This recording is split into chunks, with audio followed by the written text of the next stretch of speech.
별칭, 별명 이것처럼 예수님께서 육신을 입고 이 땅에 오셨는데 그것만으로도 우리는 정말 기뻐해야 됩니다. 근데 예수님께서는 이렇게 말씀하십니다. 내가 아버지께로 이제 가게 되는데 그거를 너희는 더 기뻐해야 된다. 왜냐? 나는 잠깐 있다 갈 뿐이다.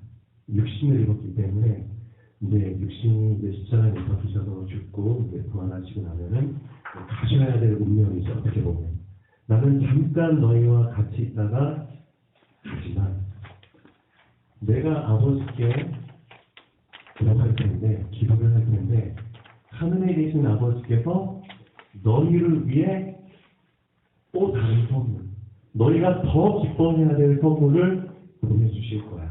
근데 왜 더 기뻐해야 되냐? 하나님께서 보내주신 이 보혜사라는 성령님은 잠깐 있다 가시는 분이 아니라 너희와 영원히 함께 하시기 위해서 오시는 분이야. 그렇죠? 그 가치로 따지면 우리는 더 기뻐해야 됩니다. 잠깐 있다 가셔도 우리는 너무 영광스럽고 감사하고 기뻐해야 되지만 그 하나님께서 창조주께서 피조물을 위해 이렇게까지 배려를 하신다는 게 있을 수 없는 일이죠. 그렇죠? 하나님의 영이 우리 피조물이 뭐길래 우리 피조물 안에 들어오셔서 영원히 함께 거하시겠다고 하신다는 게 어떻게 보면 있을 수 없는 일입니다. 그런 개념으로 따지면 우리는 예수님이 아버지께로 가시는 것을 슬퍼할 게 아니라 더 기뻐해야 된다는 것이죠. 왜냐? 더 큰 응답을 주시기 때문에. 그렇죠?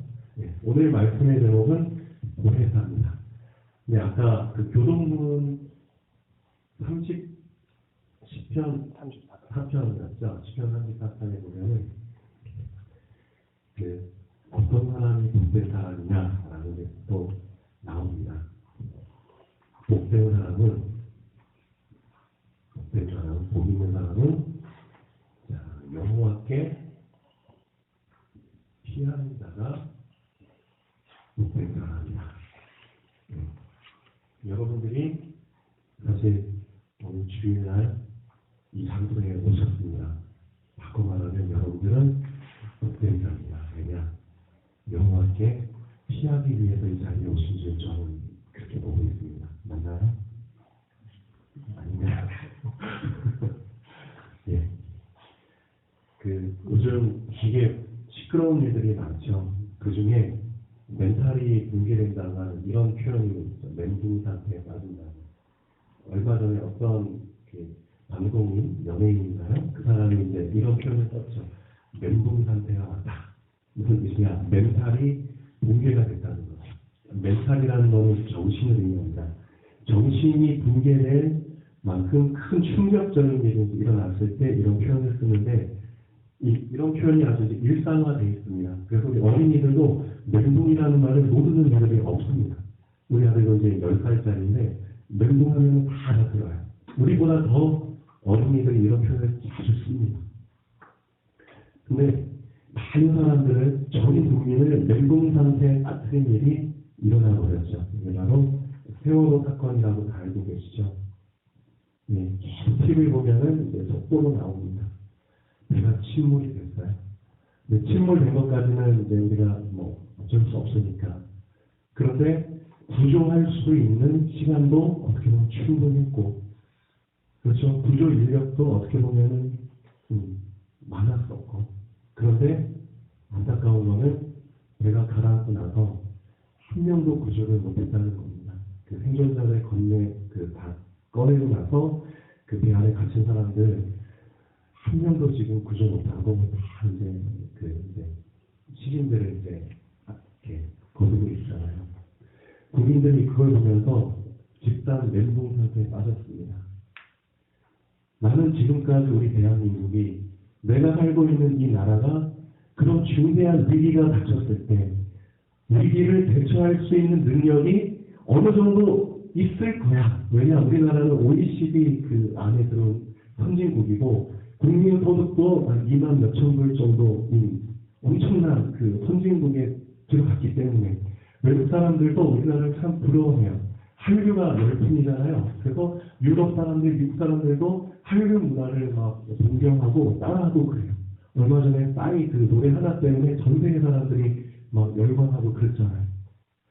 어떻게 전 세계를 이끄는 그런 파워가 있는 나라인데 정작 이런 위기가 닥쳤을 때 위기 대처 능력이 만점이라는 거죠. 그걸 이제는 온 국민이 실시간으로 TV를 보면서 확인을 해보는 겁니다. 보는 사람들도 안타까운데 실제 그 당사자인 그 물에 빠진 학생들과 그 아저씨, 아줌마들의 그 가족 되시는 분들은 마음이 어떨 거냐 이거죠. 실종자 가족들 인터뷰해 보면은 거의 100% 똑같은 표현을 하십니다. 정부가 그래서 나라에서 이렇게까지 무능력할 줄 몰랐다. 너무나 무능하다. 너무나 무능하다. 그래서 우리는 더 이상 정부를 믿을 수 없다. 그렇지.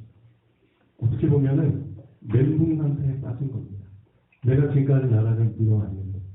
그러니까 이런 큰 충격적인 일을 거치면은 멘붕 상태에 빠지는데, 그런데 우리에게 있어서 더 중요한 것, 그것은 절대 멘붕 상태에 빠지지 않고 계속 우리 생각 마음속에 남아 있습니다. 그게 뭐냐? 나를 실패시키는 내 생각. 지금까지 나를 속이고 나를 실패시키고 나를 이렇게 만든 내 생각이 무너지지 않고 있다는 거죠. 그렇죠. 우리 인생 살다 보면은 사실 내 자신을 믿고 사람을 믿고 살아왔던 적이 참 많았어요. 근데 결국 사람을 믿어도 그 사람 믿을 게 못 됩니다. 왜냐면 사람이니까. 결국 살다 보면은 다 자기 욕심, 자기 이익 챙기기 위해서 겉으로는 잘해주는 것처럼 보이지만 결국 나중에 배신하는구나. 그게 사람이구나. 자기를 위해서 사는 존재구나. 그래서 나도 나를 믿고 내 생각을 믿고 내 능력을 믿고 지금까지 살아왔는데 그것도 믿을 게 못 됩니다. 그렇죠? 그런데도 사람들이 내 생각을 내려놓지 못하고 있어요. 근데 성경에만 얘기하고 있습니다. 이 절대 무너지지 않는, 붕괴되지 않는 내 생각을 붕괴시키는 유일한 방법이 하나 있다는 거죠.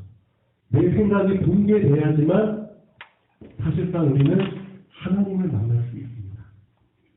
내 생각이 붕괴되지 않았기 때문에 지지리로 나를 실패시키는, 그렇죠. 내가 IQ 아무리 좋다고 해도 200도 안 되는 존재인데 한 치 앞도 모르는 그 존재인 내가 그래도 내 생각 절대 무서워 내려놓지 않고 있잖아요. 그렇죠? 근데 이거를 붕괴시킬 수 있는 방법이 하나가 있다는 거죠. 성경에서 그 유일한 방법을 말씀이라고 얘기하고 있습니다. 하나님의 말씀만이 우리의 멘탈을 붕괴시킬 수 있습니다. 우리 지금까지 실패시켰던 이 멘탈, 어떻게 보면 멘붕이라는 단어가 좋은 뜻일 수도 있어요. 맞죠? 내 멘탈이 붕괴가 되지 않았기 때문에 지금까지 나는 이렇게 힘든 삶을, 실패된 삶을 살고 온 겁니다. 이제는 그 멘탈이 붕괴된 시간표가 됐을 수도 있습니다. 언제? 내가 진짜 지금 이 시간 하나님의 말씀을 제대로 붙잡아 버린다면, 그렇죠? 이 말씀에 정말 나의 마음과 생각과 믿음을 드린다면 나를 실패시켰던 내 멘탈 붕괴될 수 있습니다. 전 진짜 지금 이 시간이 그런 기회라고 봅니다. 예, 그래서 오늘 여호와께 피하기 위해서 온 분들 진짜 하나님 모시게 아까 피아노 치면서 되게 눈물이 나더라고요. 하나님, 정말 여기 오신 분들이 왜 여기에 왔습니까? 지금 우리 교동 캠퍼스에는 정식으로 인가된 교회도 아니고 목회자도 없고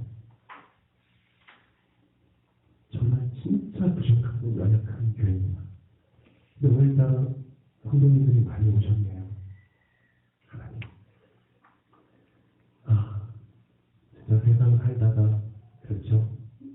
이분들을 지켜주시고 보호해 주실 분은 하나님밖에 없다는 그래도 그런 지푸라기 잡는 심정으로 여기는 게 아닐까요?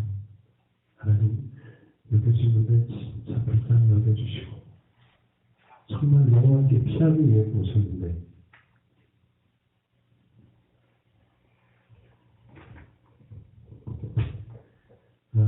그래서 오늘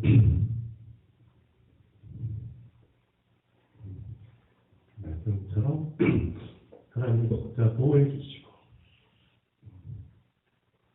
은혜 주시는 것을 깨달으면 좋겠습니다. 자, 서론 부분 한번 보시죠. 지난주 말씀 작은 자들아,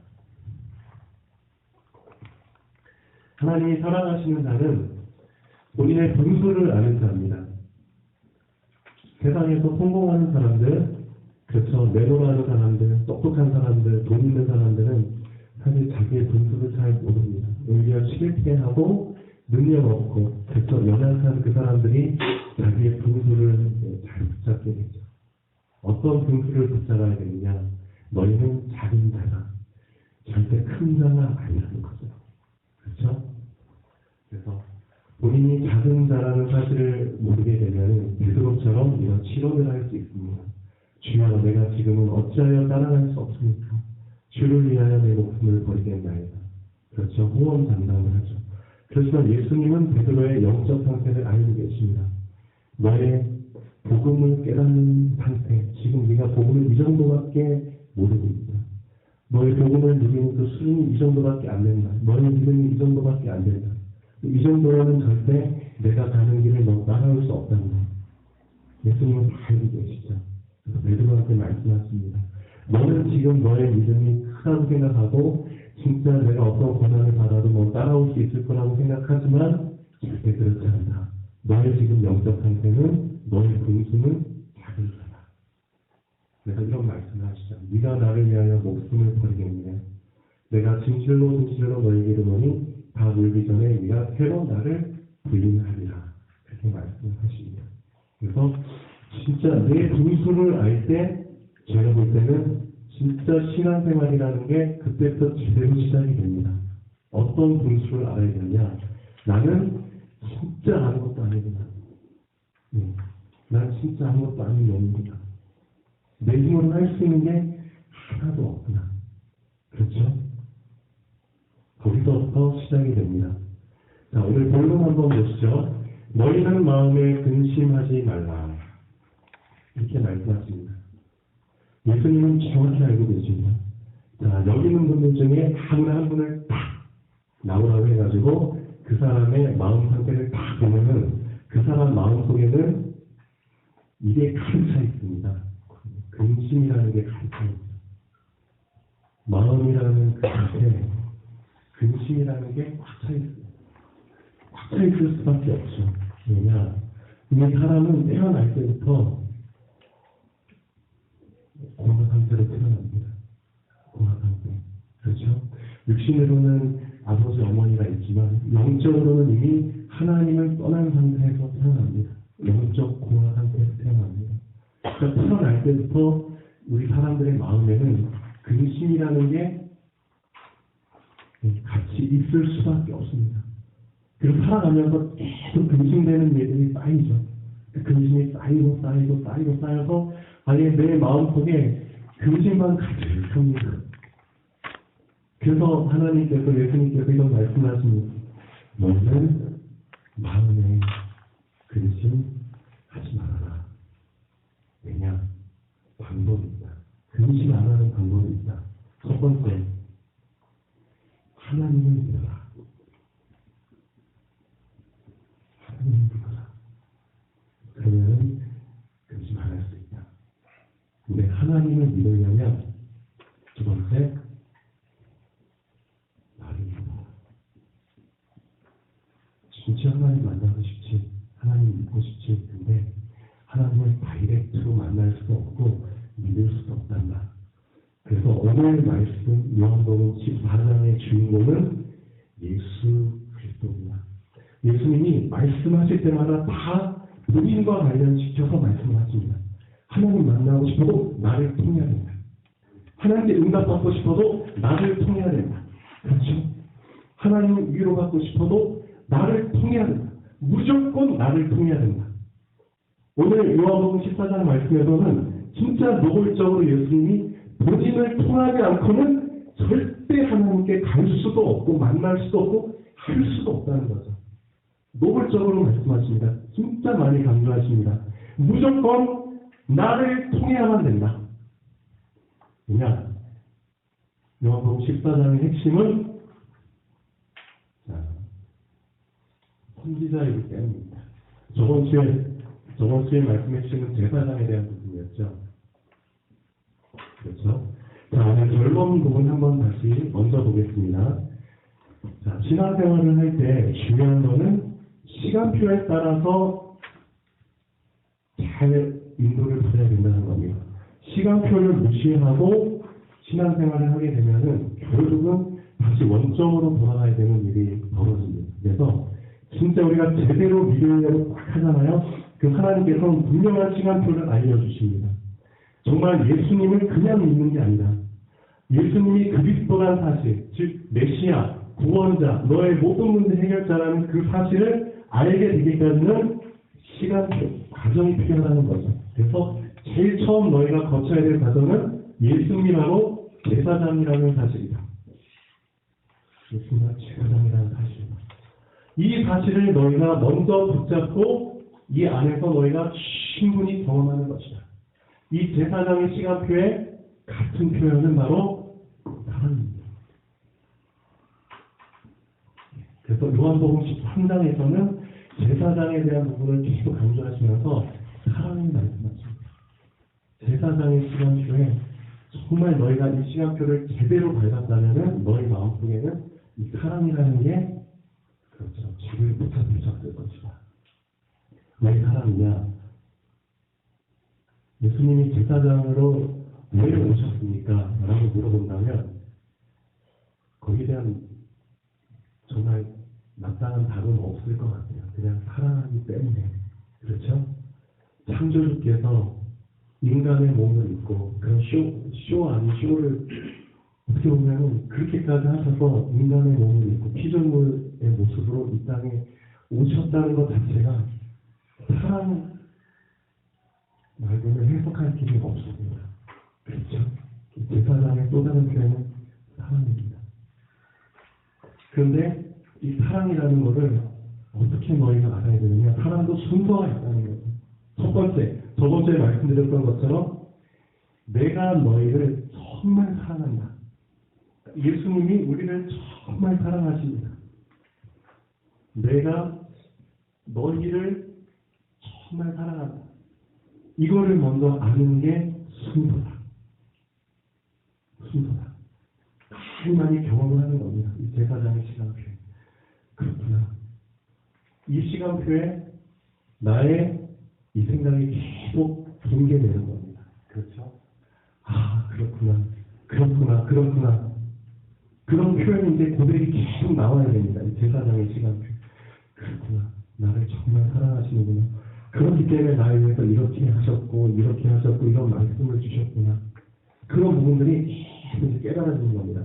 그러면서 나의 생각이 자꾸만 붕괴되는 거죠. 그리고 하나님의 생각, 예수님의 생각을 하나씩 붙잡게 되는 겁니다. 네, 멘탈 분기. 자, 두 번째 과정. 사랑을 알아가는 과정입니다.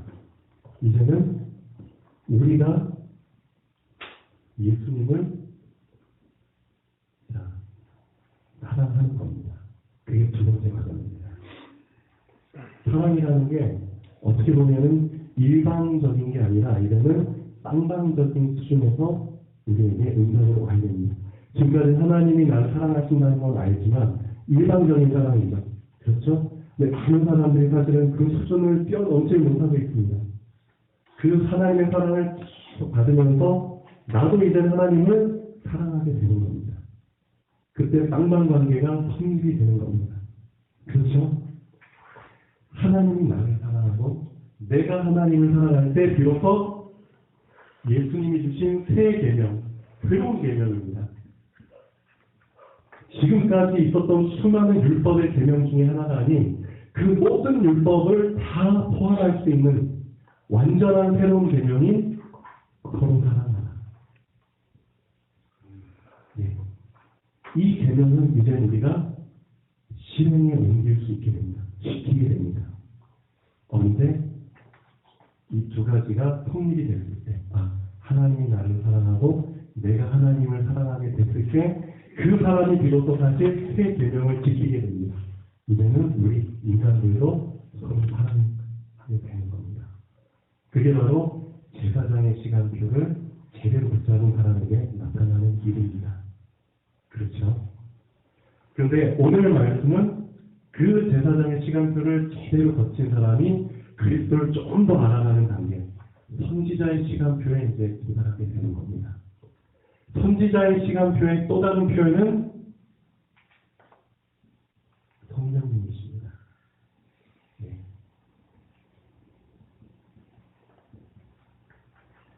제자들은 전혀 모르고 있어요. 네. 예수님에 대해서 보고 듣고 함께 있지만 성령에 대한 의미조차 사실은 모르고 있는 사람들이 태반입니다. 그런데 드디어 요한복음 14장 선지자의 시간표가 왔을 때 예수님이 성령님이라는 이제는 표현을 하십니다. 처음으로 예수님 이제 성령님을 소개를 하십니다. 엄청나죠? 예. 선지자의 시간표가 왔을 때 꼭 필요한 인간 성령님. 이제 드디어 성령님이 우리에게 소개되고 성령님이 하실 역할들이 이제는 이제 막 드러나는 겁니다. 예, 그 부분을 이제 알면 좋겠습니다. 자, 2번 아버지 집에 거할 곳이 많다. 예, 여기서 근데 좀 많은 궁금증이 있죠. 예수님은 천국을 이미 갔다 오신 분이기 때문에 천국이 얼마나 넓은 곳인지 알고 계시죠. 예, 얼마나 넓을까요? 이 지구 땅덩어리보다 더 넓을까요? 잘은 모르지만 지금 현재 이 지구 땅덩어리에 살고 있는 사람은 70억 정도 되나요? 70억 정도? 그러면은 나이 따졌을 때 한 살에서 한 100살 정도 사이에 다 있겠죠. 70억의 사람들이. 그럼 100년 지나고 나면은 그래도 70억 정도가 있다면은 이 100년 안에 사라질 70억 말고 또 다른 70억들이 또 생겨났다는 거겠죠. 어떻게 보면 좀 잘 맞지는 않지만. 그럼 지금까지 하나님이 창조하셔서 2014년이 될 때까지 얼마나 많은 사람들이 이 땅덩어리에 살다가 거쳐갔을까요? 수백억일까요? 수천억일까요? 그건 잘 모릅니다. 그 중에 구원받는 사람을 한 10% 정도로 따진다면 좀 적은 비율이죠. 보통 복음을 전해보면은 10명 중에 대단 한두 명 정도는 영접을 하시고 이제 복음을 받으십니다. 그 정도는 이제 사람들의 마음이 많이 간박해져 있죠. 그렇지만 이제 시간을 두고 또 가서 복음 전하면은 시간표가 됐을 때 많은 분들이 영접하시겠죠. 한 가지 분명한 사실은 구원받는 사람보다 못 받는 사람들의 비율이 월등히 많다는 겁니다. 이 사실. 어찌됐든 지금까지 이 땅을 거쳐간 수많은 사람들을 다 수용하고도 많을 만큼 천국은 넓다는 거겠죠. 그렇죠? 근데 예수님이 말씀하신 내 아버지 집에 거할 땅은 많다. 땅은 많은데 문제는 뭐냐면은 우리도 막 이제 돈이 생겨가지고 막 집을 짓기 위해서 땅을 보러 다니잖아요. 근데 그 땅은 아무것도 없는 그냥 땅입니다. 예. 그냥 허허 벌판 같은. 근데 예수님이 분명히 말씀하십니다. 천국에 땅은 많은데, 땅은 넓은데, 내가 지금 이제 아버지께로 가잖아?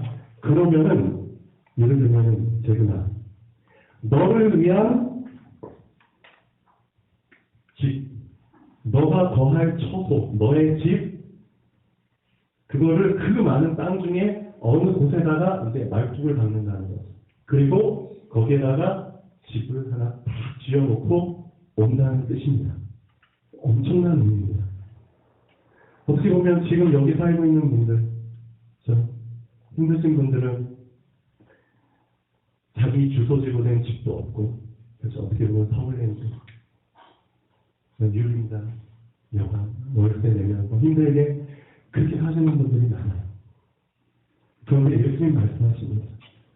너를 위한 영원히 너의 주소지가 바뀌지 않는 천국에서도 예를 들면 주소가 있다면 몇 번이지 거기에 너의 명패를 딱 붙여놓고 너가 살 집을 하나 내가 딱 마련을 해놓고 온다는 거예요. 거기는 월세 살 필요도 없고요. 맞죠? 영원히 살 집입니다. 혹시 내 옆집에 예를 들면 이제 여기 차관 현장이 옆집은 신철 현장이 집에 딱딱 붙어있으면 되게 좋겠죠. 저는 모르겠어요. 되게 저쪽에 있고 근데 엄청 넓은 곳이기 때문에 그런 상상을 해봅니다. 어떻게 하지? 제 와이프 이름이 최혜원인데요. 최혜원 서울에 천국에 갔을 때 집이 저에게 주신 집하고 좀 멀리 떨어져 있으면 어떡하지? 그런 상상도 좀 해봅니다. 천국에 가면은 지금 육신의 부부나 자식 그런 관계보다는 그렇죠? 새로운 개념의 가족 개념이 형성되기 때문에 좀 그렇지만 그런 상상도 해봅니다. 어찌됐든 아버지 집에 거할 합니다. 공간은 많아. 근데 지금 중요한 거는 너를 위한 너만의 거처를 내가 하나 준비해 놓고 올 것이다. 라는 거죠. 그렇게 따지면은 이 엄청난 겁니다. 우리는 사실 천국에 가보지 않았기 때문에 우리가 살고 있는 육신의 삶 있잖아요. 기껏 오래 살았다 80년, 90년인데 그 짧은 그 생애 안에 우리는 모든 것을 다 집중해서 거기에 올인하고 있죠. 근데 하나님의 입장에서 봤을 때는 진짜 어디에 더 비중을 두실까 생각을 해봤습니다. 우리가 육신의 삶을 끝내고 천국에 가면 영원히 살 텐데 천국에서 영원히 사는 그 삶에 더 비중을 두시지 않을까 그런 생각을 해봅니다. 맞죠? 천국은 아예 시간 개념이 없기 때문에 거기서 영원히 사는 겁니다. 이렇게 우리가 사는 것처럼 하나님은 사실 거기에 더 비중을 두시고 준비하는 하신 게 아닌가 그런 생각도 해봅니다. 그게 맞다면 우리도 마찬가지입니다. 이 지금 우리가 육신을 입고 살고 있지만 거기에 너무 많이 매일 필요가 없다는 거죠. 진짜입니다. 그냥 다 놓고 가는 겁니다. 빈손으로 와서 갈 때는 그냥 빈손으로 가는 거잖아요. 대신에 천국에는 영원한 우리 소유의 것을 예수님이 준비해 놓으셨다고 했습니다. 나그네 삶입니다. 예수님도 이렇게 말씀하고 계시죠. 그래서 여기에 너무 매이지 말아라. 그렇죠? 그리고 너희는 선지자 대신 그렇죠? 성령 하나님의 인도를 받으면서 살다가 이제 천국 가면 되는 거다. 예, 신사입니다. 그래서 이런 부분에도 우리의 생각이 좀 바뀌면 좋겠다. 그렇죠? 육신에 너무 매여가지고 이게 한 번뿐인 것처럼 전부인 것처럼 거기 매여서 돈 하고 그렇죠? 건강 하면서 살고 있지만 사실 그것도 다 부질없다는 거죠. 어떻게 보면. 그래서 그런 생각들을 다 돌게 주셔라. 더 좋은 것을 너 알았다면 이제 그걸 붙여라. 예. 그래서 내가 어디로 가는지 그 길을 네가 알고 있다. 분명 예수님은 너가 그 길을 알고 있다고 얘기하시는데 예수님의 제자 중에 하나인 도마는 이렇게 말합니다. 몰라요. 예수님이 어디로 가는지 모르고 있습니다. 우리가 어떻게 알고? 어떻게 보면 진짜 생각 차이죠. 예수님께서 도마의 생각을 붕괴시키는 답변을 주십니다. 잘 들어봐라. 네 말이 틀렸다. 예수님이 어떻게 답변하십니까? 내가 곧 길이다. 내가 곧 진리다. 내가 곧 생명이다.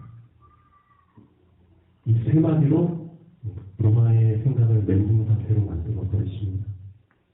아, 내가 잘못 알고 있었구나.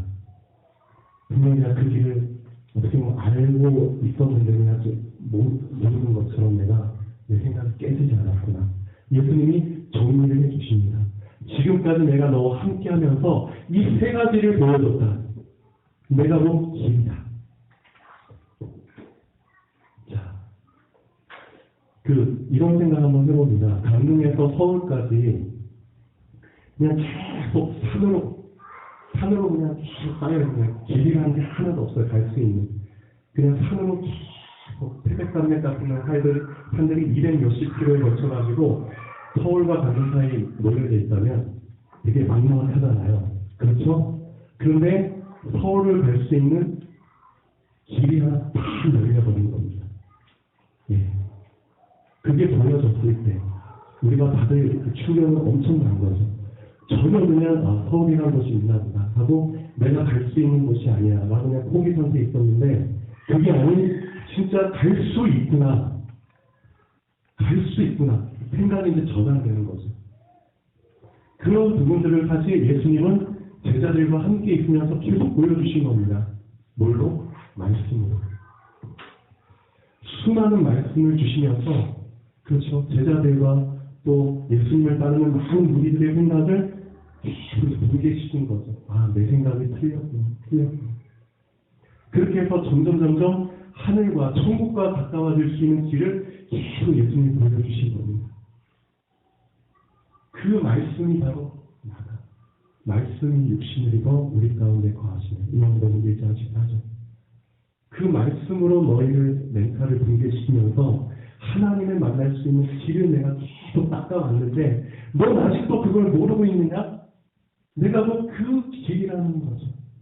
근데 도마는 이렇게 한 거죠. 우리가 그 길을 어떻게 알겠습니까? 많은 신앙생활하는 사람들이 그렇게 하고 있죠. 응답은 진짜 우리한테 이미 와 있는, 그렇죠. 가까이 있는데 그걸 보지 못하는 겁니다. 눈이 안 열려가지고. 생각에 잡혀가지고.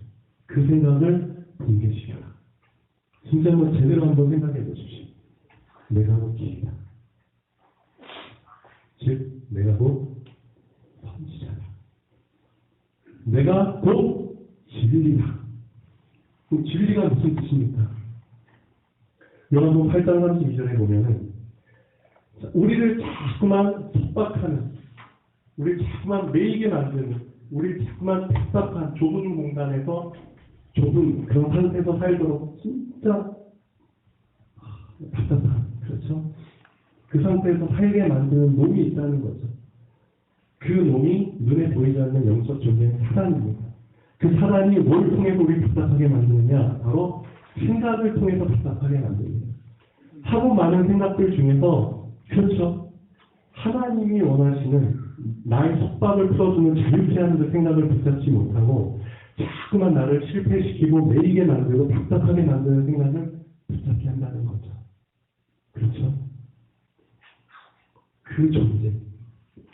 근데 너희가 진짜 진리를 안다면 그 진리가 너희를 자유케 한다는 거죠. 그 속박에서 너희를 해방시켜준다는 겁니다. 그 사랑보다 더 강한 힘으로, 그렇죠? 본능으로 사단의 그 속박, 우리 답답하게 만드는 그거를 풀어준다는 겁니다. 힘이. 자, 예수는 바로 왕이다. 진리를 지킬 수 있고, 그렇죠? 진리로 말미암아 우리 생각을 넓혀줄 수 있는 그 힘은 왕이 되어 있습니다. 그 다음에 내가 곧 생명이다. 그렇죠? 우리 고아 상태로 태어났다고 했잖아요. 영적으로 부모 없는 상태. 그렇죠? 근데 다시 하나님을 만날 수 있도록 생명을 주시는, 다시 영적으로 태어나게 하시는, 이게 바로 제사장이죠. 누군가 그 죄값을 감당하고 새 생명을 준다는 것. 내가 지금까지 도마야, 네 옆에서 내가 이 세 가지 일을 했었다. 긴, 질, 생명. 넌 아직도 모르겠느냐? 다시 정리를 해주십니다. 내가 바로 선지자와 제사장에게 계속 네 옆에서 해왔었다. 근데 아직도 모른다고 얘기하네. 도망간데 그 말을 듣는데 맹공상태까지. 그래서 답변을 못합니다. 이 세 가지 일을 해주신 분을 성경에서는 그리스도라고 얘기를 합니다. 이 그리스도라는 이름은 유사이래. 예수님 말고는 아무도 이 이름을 얻지 못했습니다. 그렇죠? 이 이름을 얻은 분은 단 한 명밖에 없습니다. 예수님이십니다. 그래서 예수님을 우리는 그리스도라고 얘기를 하고 있습니다. 맞죠? 네. 근데 도마는 이 사실을 못 찾다는 거죠. 예수님과 가장 가까이에 있으면서. 우리는 그런 우를 범치 않기를 바랍니다. 그래서 너희가 나를 알았더라면, 그렇죠? 이걸 알았더라면 이미 아버지도 안 거나 다름이 없다는 거죠. 근데 자꾸만 아버지를 보여달라고 하니까 요즘 답답하신 겁니다. 내가 말했잖아. 내가 뭐 길이라고. 날 통해서만 아버지를 만날 수 있다고. 근데 자꾸만 내 아버지를 보여달라고 하느냐. 네가 날 제대로 알았다면, 그렇죠? 나를 제대로 알았다면 너는 사실상 나를 본 거지만 나를 본 게 아니라 하나님을 본 거야. 근데 거기까지 사람을 붙잡지 못하고 있는 겁니다. 빌립보 한번 답변을 하니까 빌립보인데 도마처럼 멘붕 상태에 빠지는 답변을 예수님 주십니다. 주여 아버지를 우리에게 보여주옵소서. 그리하면 족하겠나이다. 예수님 이렇게 말씀하시죠. 답답하자. 내가 이렇게 오래 너희와 함께 있었는데 네가 나를 알지 못하느냐. 잘 봐라. 나를 본 자는 아버지를 본 거나 다름이 없다며. 내가 아버지 안에 있고 아버지는 내 안에 계신 것을 크게 보이지 않느냐. 더 중요한 건 내가 지금 너하고 이렇게 대화하잖아. 근데 내가 얘기한 것처럼 보이지 않냐. 아버지께서 내 안에서 나를 통로로 해가지고 사실은 너하고 대화하는 거야. 그러니까 사실 너는 하나님하고 지금 대화하고 있는 거야. 와, 진짜 그 사실을 우리가 새롭게 붙잡게 되면 저도 정말 멘붕 상태에 빠질 것 같아요. 그토록 하나님을 만나고 싶었는데 내가 지금 예수님하고 대화하는 게 사실 하나님과 대화하는 거라고요? 그 사실을 내가 정말 새로 알아버린다면 진짜 저도 멘붕 상태에 빠질 것 같습니다. 아, 그래요? 하나님이 지금 예수님 안에서 지금 하나님이 예수님을 통로로 해가지고 저하고 지금 얘기를 하고 계시다고요? 와, 진짜 그 사실 제가 알았다면 저도 그때 진짜 멘붕 상태에 빠졌을 것 같습니다. 그렇게 하나님을 보고 싶었는데 지금 내가 예수님과 얘기하는 게 바로 하나님과 얘기하는 거라고요. 예수님은 그렇게 말씀하고 계십니다. 내가 곧 선지자이기 때문이다. 아까 말씀드린 것처럼 나를 통하지 않으면 너희는 진짜 아무것도 할 수 없고 하나님께 갈 수도 없고 하나님으로 보는 이 찌꺼기 같은 이것도 너희는 절대 경험할 수 없다. 예, 그 사실을 계속 강조하십니다. 어찌됐든 나를 통해야 합니다. 예, 그 사실을 붙잡으라는 겁니다. 선지자의 시간이에요.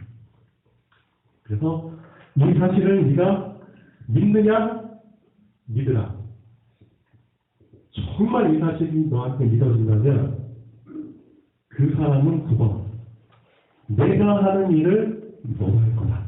분명히 이게 믿어진다면 이 도마의 그 답변과 빌립의 답변을 통해서 그냥 진짜 생각이 다시 무너지고 예수님 말씀을 다시 붙잡게 돼서 아, 진짜 예수님 안에서 하나님이 그 일을 하시는 거구나. 예수님 안에 하나님이 거하시는 거구나. 예수님을 통해서 하나님이 나랑 얘기하고 계시는구나. 그게 정말 믿어진다면 그 사람은 그때부터 뭘 할 수 있느냐. 내가 하는 일을 너도 할 것이다. 한 가지 더. 나보다 더 큰 일을 하게 될 것이다. 그 이유는 나는 곧 하나님께 간다. 나는 곧 하나님께 가지만 성령께서 네 안에서 영원히 너 죽을 때까지 함께 하시면서 내가 했던 일보다 더 큰 일들을 너를 통해 하실 거야. 예, 그걸 말씀하고 계십니다. 근데 한 가지 이 제사장의 바탕 위에서 선지자의 시간표를 누리는 거야. 절대 제사장의 바탕 이걸 놓치지 마라. 다시 한번 말하지만 요한복음 14장 15절 너희가 나를 사랑해야지만 가능하다는 거죠. 내가 너를 사랑하는 것은 이미 확정이 된 겁니다. 그렇지 않습니다. 근데 중요한 것은 이제 너희가 나를 사랑해야 된다. 그래야지만 나의 계명을 지킬 수 있고 그 사람에게 사실상 성령께서 그 다음 작업을 하신다는 겁니다. 제사장의 시간표를 온전히 붙잡지 못하는 사람에게는 성령께서 미안하지만 보혜사 역할을 하실 수가 없습니다. 알고 계시죠? 그래서 바울은 이렇게 말합니다. 너희 안에 하나님의 성령이 거하고 계시는 것 네가 알지 못하니? 너는 지금 하나님의 성령이 거하는 하나님의 본전이다. 고린도전서 3장 16절. 그리고 이렇게 말합니다.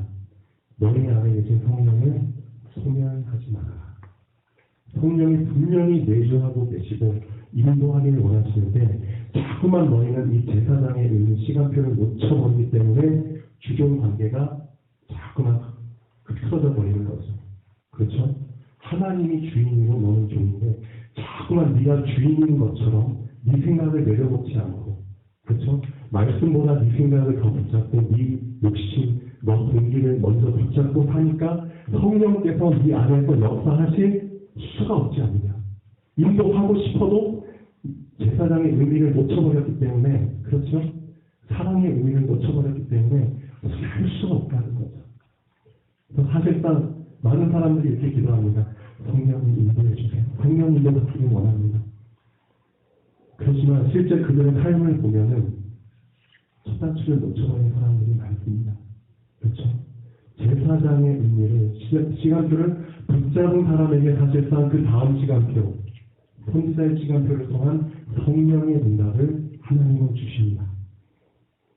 예, 그거를 분명히 알아야 됩니다.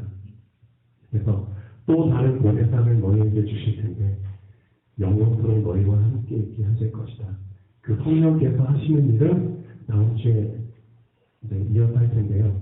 26절부터 한번 보시죠. 선지자의 시간표에 성령께서 하시는 일이 있습니다.